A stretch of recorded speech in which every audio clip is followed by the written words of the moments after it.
अब देखो यार, अगर तुम लोग जॉन सीना के फैन हो तो ये वीडियो तुम्हारे लिए होने वाली गए, क्योंकि डब्ल्यूडब्ल्यूई के ग्रेटेस्ट रेसलर को लेकर जॉन सीना का काफ़ी बोल्ड स्टेटमेंट आ रहा है। डब्ल्यूडब्ल्यूई में एलेक्सा ब्लिस के रिटर्न होने को लेकर एलेक्सा ब्लिस ने काफ़ी बड़ा टीज कर दिया है।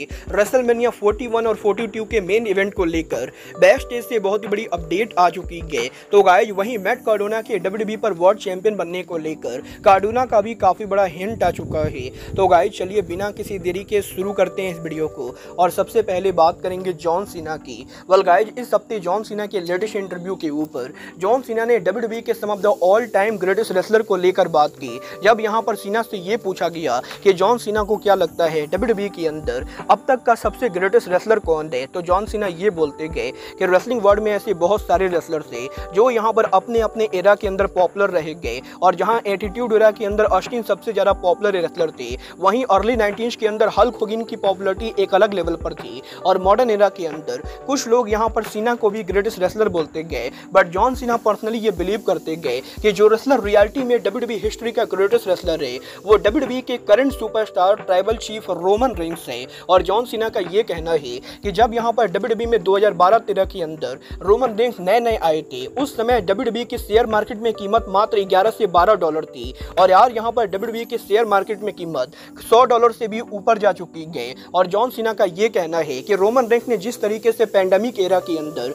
डब्ल्यूडब्ल्यूई कंपनी को लीड किया, वो देखकर सीना बिना किसी शक के बोल सकते गए कि रोमन रेंस डब्ल्यूडब्ल्यूई हिस्ट्री के ग्रेटेस्ट रेसलर और बिगेस्ट ड्रॉ है। और जॉन सीना को नहीं लगता है कि रोमन रेंस की बराबरी कोई और रेसलर कर सकता है। वाल आप यहाँ पर सीना की बात से एग्री करते हो या नहीं, आप लोग मुझे कमेंट करके बताइए। बट गाइज, जहाँ तक बात रही रोमन रेंस की, तो गाइज ये बात तो हम सभी लोगों को मालूम है, जब से यहाँ पर रोमन रेंस डब्ल्यूडब्ल्यूई पर वापस आए गए तब से डब्ल्यूडब्ल्यूई के अंदर ऑन स्क्रीन के ऊपर हमें यहाँ पर रोमन रेंस और वाइज मैन पॉल हेवन एक साथ देखने को नहीं मिलेंगे। और गाइज, यहाँ पर डब्ल्यूडब्ल्यूई के अंदर तो ये दोनों एक साथ नहीं आए गए, बट अब यहाँ पर डब्ल्यूडब्ल्यूई के बाहर ये दोनों एक अदर इवेंट के ऊपर एक साथ जाने वाले गए। वल इस हफ्ते ब्लूमबर्ग ने इस चीज को अनाउंस कर दिया है कि न्यूयॉर्क में होने वाले पावर प्ले शो के ऊपर रोमन रेंस और वाइज मैन पॉल हेवन एक साथ आने वाले गए। और गाइज, यहाँ पर पावर प्लेयर गेम्स के ऊपर हमें यहाँ पर रोमन रेंस और पॉल हेवन एक साथ देखने को मिलेंगे। वल देखना बहुत ही दिलचस्प होने वाला है कि रेंस और पॉल हेवन का पहला पब्लिक अपीयरेंस कैसा जाता है। बट गाइज, चलिए फिलहाल आगे बढ़ते और बात करते हैं डब्ल्यूडब्ल्यूई में रेसलमेनिया 41 और 42 के मेन इवेंट की। वल बात करें रेसलमेनिया 41 और 42 के मेन इवेंट की, तो गाइज इस चीज को लेकर अपडेट आ रही है कि इस साल रॉक के रेसलमेनिया को मेन इवेंट करने के बाद रॉक यहाँ पर अगले साल रेसलमेनिया 41 और उसके अगले साल रेसलमेनिया 42 को back to back main event करेंगे। और डब्ल्यूडब्ल्यूई के करंट प्लान के हिसाब से जहां रेसलमेनिया 41 के मेन इवेंट के ऊपर American nightmare Cody Rhodes rock के खिलाफ उनके टाइटल को डिफेंड करेंगे, तो वहीं रेसलमेनिया 42 के ऊपर रोमन रेंस और रॉक के बीच में सिविल वॉर होने वाला है। और डब्ल्यूडब्ल्यूई के करंट प्लान के हिसाब से डब्ल्यूडब्ल्यूई रेसलमेनिया 41 के ऊपर कोडी वर्सेज रॉक करेगी, तो वहीं रेसलमेनिया 42 के ऊपर रोमन वर्सेज रॉक करेगी। मतलब ये तो आने वाला टाइम बताएगा कि क्या सच में डब्ल्यूडब्ल्यूई रोमन रेंस और रॉक की स्टोरी लाइन को इतना लंबा ले जाती है। बट गाइज, चलिए फिलहाल आगे बढ़ते और बात करते हैं एलेक्सा ब्लिस के डब्ल्यूडब्ल्यूई पर रिटर्न होने की।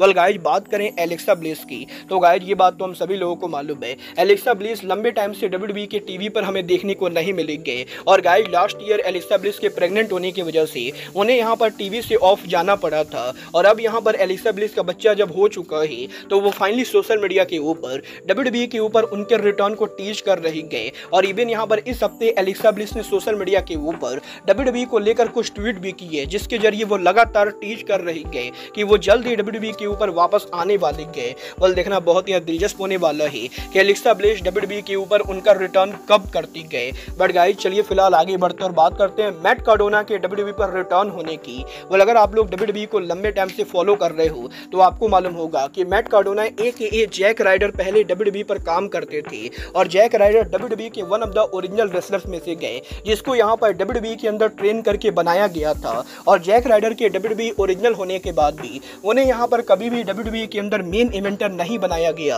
और वो यहाँ पर उनके करियर में ज्यादा टाइम जॉबर के तौर पर ही काम कर रहे थे। और इसी रीजन की वजह से कुछ सालों पहले जैक राइडर ने डब्ल्यूडब्ल्यूई को लीव करने का फैसला किया। और राइडर की डब्ल्यूडब्ल्यूई को लीव करने के बाद वो डब्ल्यूडब्ल्यूई के अंदर TNA GCW सहित काफी सारी बड़ी कंपनीज के ऊपर काम कर चुके गए। और आज के टाइम के ऊपर डब्ल्यूडब्ल्यूई के बाहर जैक राइडर यहाँ पर अब तक के सबसे बड़े इंडी रेसलर माने जाते गए। और यही इंडी रेसलिंग पर मैट कार्डोना के काफी पॉपुलर होने के बाद अब Zack Ryder AKA Matt Cardona के लेटेस्ट इंटरव्यू के ऊपर मैट कार्डोना ने इस चीज को कंफर्म किया है कि जिस तरीके से कोडी रोड्स ने WWE को लीव करके WWE के बाहर उनका नाम बनाकर वापस आकर चैंपियन बने, कुछ उसी तरीके से मैट कार्डोना के WWE को लीव करने के बाद अब वो जो WWE के बाहर काफी ज्यादा नाम बना चुके गए, तो वो पर्सनली ये बिलीव करते गए कि उनका भी टाइम आ चुका है जब वो WWE के ऊपर रिटर्न करे। और वो ये बिलीव करते गए कि इस बार जब वो WWE पर रिटर्न करेंगे तो वो मैट कार्डोना बनकर रिटर्न करेंगे, ना कि जैक राइडर। और जिस तरीके से कोडी रिटर्न करके बड़े स्टार बने, उसी तरीके से मैट कार्डोना भी रिकॉर्ड करके WWE का वर्ल्ड चैंपियन बनना चाहते गए। और मैट कार्डोना ये बिलीव करते गए कि वो WWE के अंदर फ्यूचर वर्ल्ड चैंपियन होने वाले गए। मतलब ये तो आने वाला टाइम बताएगा कि WWE कंपनी मैट कार्डोना को वापस लेती है या नहीं। बट गाइज, अब आज के इस वीडियो में बस इतना ही। मैं मिलता हूँ आपसे अपने अगले वीडियो में। बट गाइज, तब तक के लिए goodbye, good night and bang.